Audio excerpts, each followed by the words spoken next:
friends. Thanks so much for tuning in to this online gathering of Redeeming Hope. I'm so glad that you guys are tuning in with us as we're continuing in our mini sermon series post-Easter. So we talked about the road to Emmaus. Now Jesus meets his disciples last week. And now this week we're talking about if Jesus meets us, what now? What are we going to do?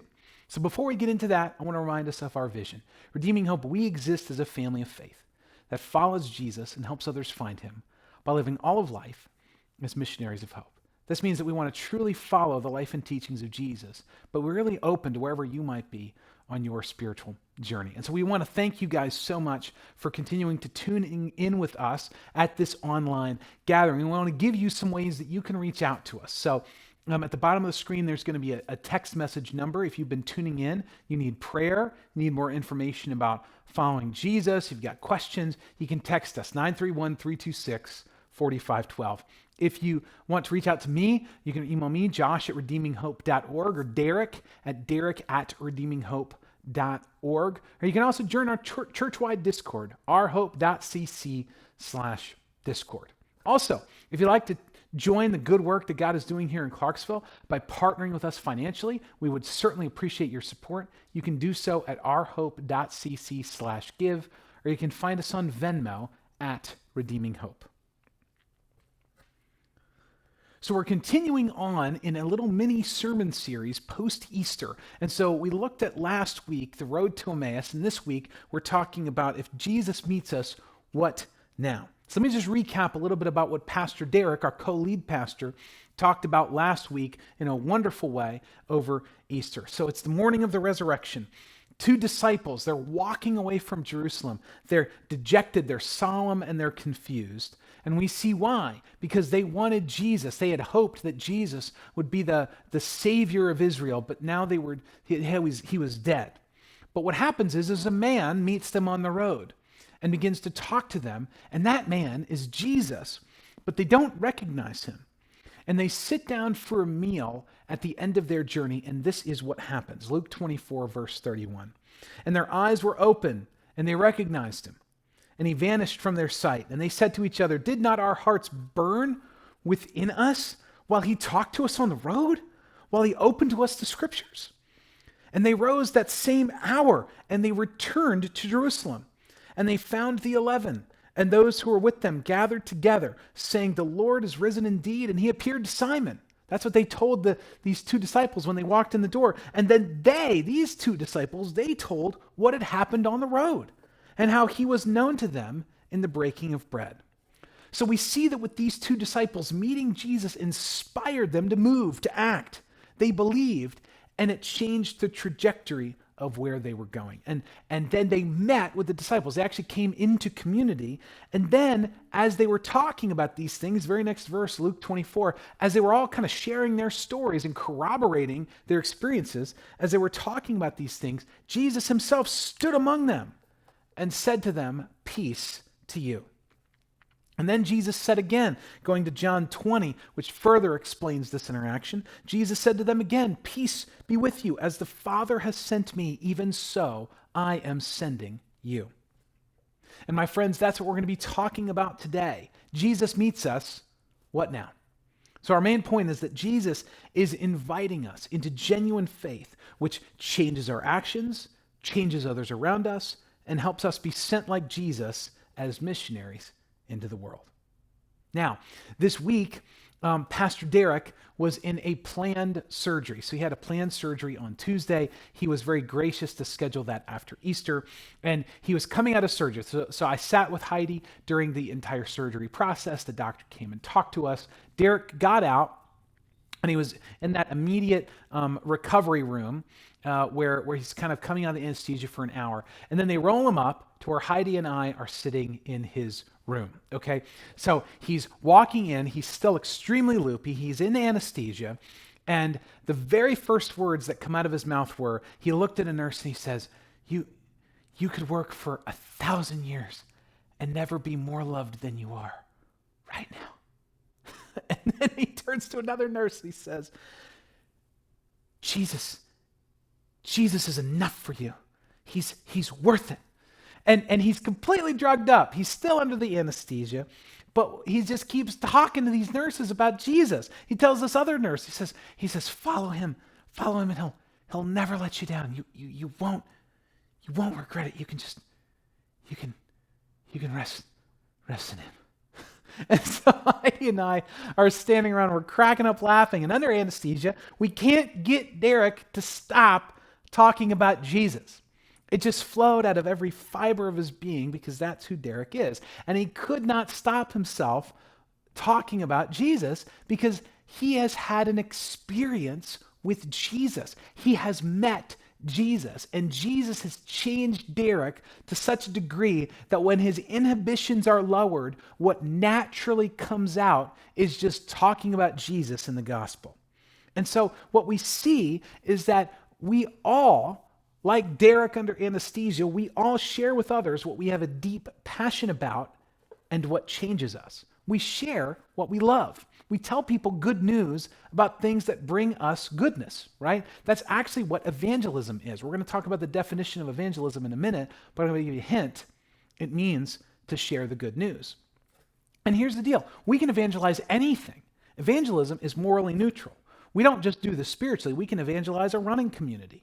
We can evangelize games like Aaron and Anna introduced to us this game called Unstable Unicorns. And Rachel and I bought it and have been playing it with actually many of you who've come over to our house.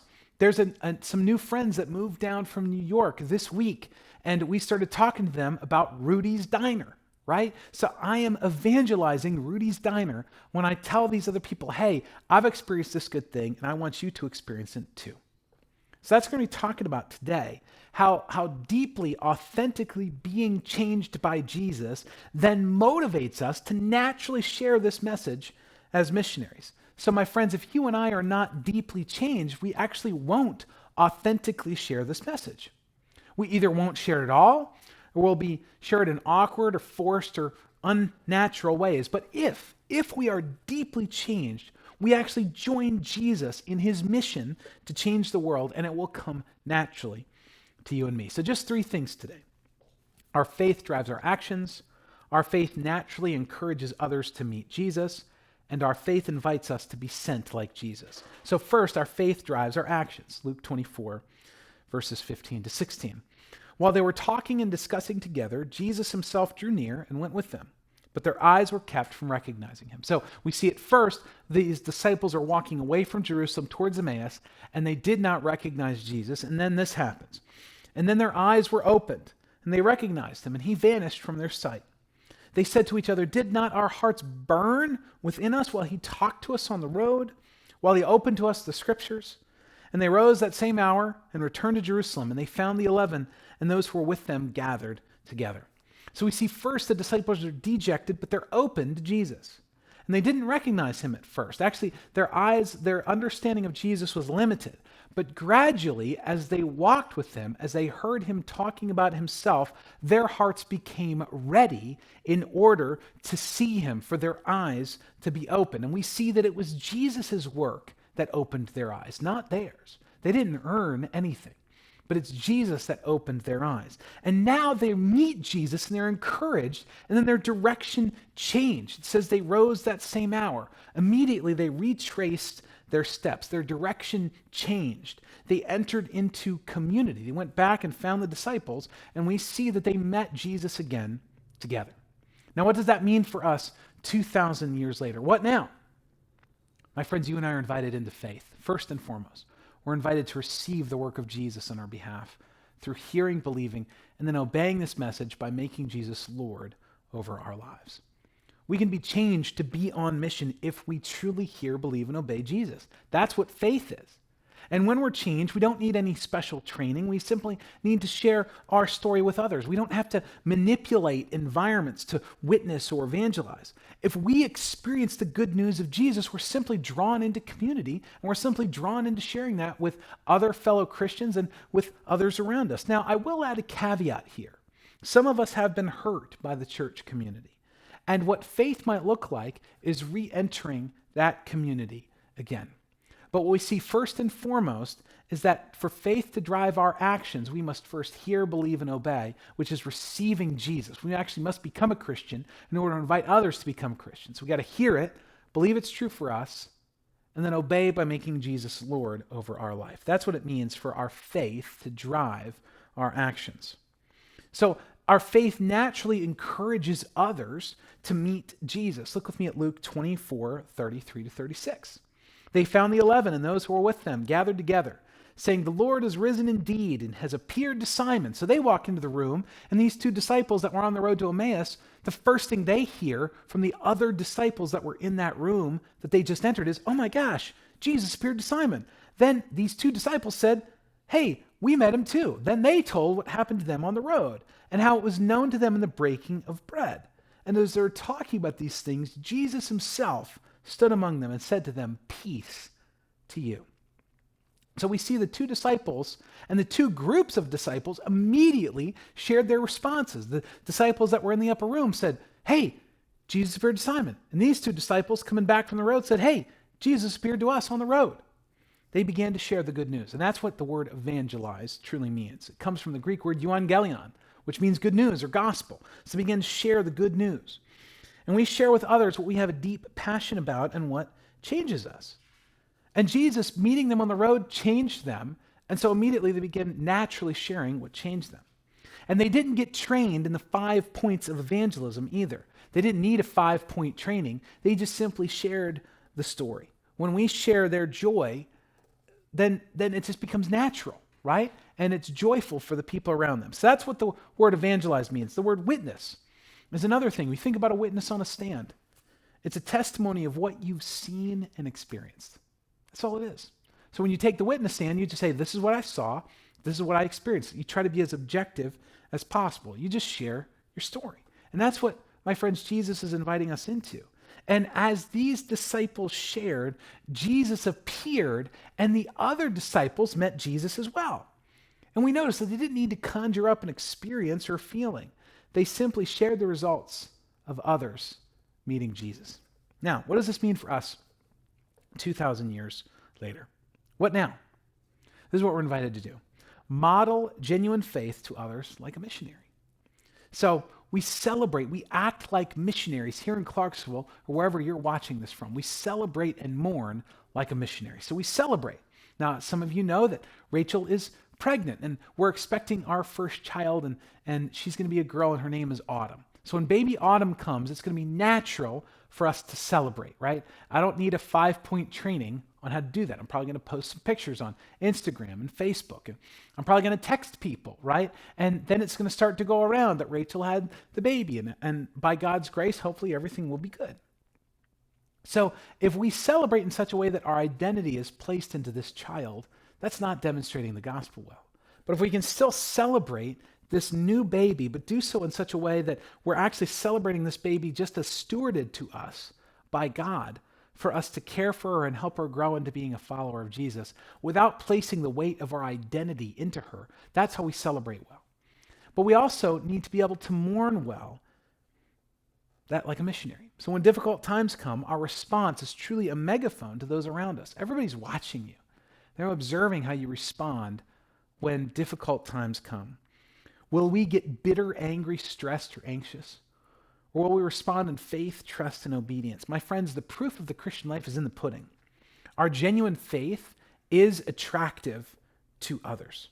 And so Jesus is typically doing his most impactful work in our lives when we are under stress, and our responses can either facilitate others having an experience with God or it can drive people away from God. I want people to look at the people in our church. I want those outside to look at the people within Redeeming Hope and say, if that's what it looks like to follow Jesus, I'm in, right? When the cancer diagnosis hits and you can respond with faith and you can respond with gospel joy. I want other people to say, if that's what it looks like to follow Jesus, I'm in. I want you to work with integrity, work in a certain way that people can say, you know what, if that's what it looks like to follow Jesus, I'm in. I want you to mourn when difficult times come. I want you to respond in a way that says, if that's what it looks like to follow Jesus, I am in. I want that. My friends, you can model to others around you what it would look like if they chose to follow Jesus. This means that we've got to be in the world.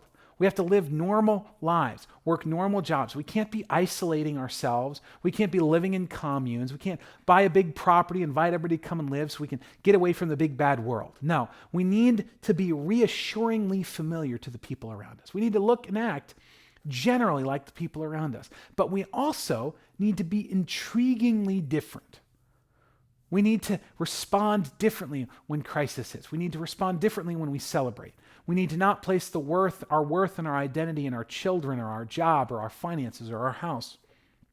And what that does is it gives the people around you a holy imagination. You're saying this is what it could look like if you chose to follow Jesus. Your life can be lived like holy imagination to the people around you. So our response to Jesus is to model genuine faith to others like a missionary. And so our faith naturally encourages others to meet Jesus. And not only that, our faith also invites us to be sent like Jesus. In John 20:21, which further explains that upper room experience, Jesus said to them again, "Peace be with you. As the Father has sent me, even so I am sending you." He says, as the Father has sent me, even so I am sending you. This is a big deal. One day, post-resurrection, Jesus says, you and I have a mission.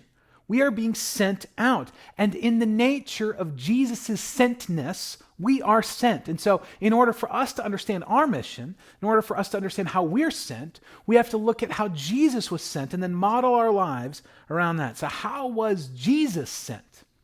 So to help us with that, there's one verse at the beginning of John that actually helps us explain how Jesus was sent in John 1, verse 14. And the Word meaning Jesus, and Jesus became flesh and dwelt among us. And we have seen his glory. The glory is of the only Son from the Father, full of grace and truth. Jesus' sentness and our sentness is two things: personally incarnational, grace and truth filled. It's personally incarnational and grace and truth filled. The first thing it says is he became flesh and dwelt among us. My friends, Jesus is a real person. He was personally sent, and he personally came as a missionary for you, to save you. He laid aside his rights, he laid aside his privileges as God to enter into our human experience as God himself personally. And the summary of the nature of Jesus' sentness is actually just in one word: incarnate, to come into, to embody. He became flesh and dwelt. He conversed. He lived. He embodied all of the fullness of God to the whole world in his personhood. He was a missionary. That means that he lived with us and he lived among us. He suffered with us and he suffered for us. He fully embodied the fullness of God in a fully human form. He was 100% God, 100% man. This has powerful implications for how you and I are sent. See, our sentness is personally incarnational. It's got to be personal. People are not projects. Because it's not about what other people do, it's about who they are. And only Jesus can change who they are. So what we're called to do is to genuinely befriend people, to enter into their lives, into their stories, and to love them like Jesus loves us and loves them too. It's to be a missionary. As an author once said, to be Jesus with skin on. Jesus is in heaven. He's got resurrected. He's ascended into heaven. You and I get to be like Jesus. We are modeling the love of Jesus to the people around us personally. But incarnationally, we have to incarnate the love of God to others. That means that we have to ask questions about our context and our community. So what's the language of the people around you? Well, we have to learn the language, right? We're in Clarksville. So in Clarksville, we have to learn words like PCS and DD214. We have to ask the question, what are the unique hurts? What are the unique pains? What are the unique troubles of the people around you that the grace of Jesus and the truth of the gospel can bring healing into?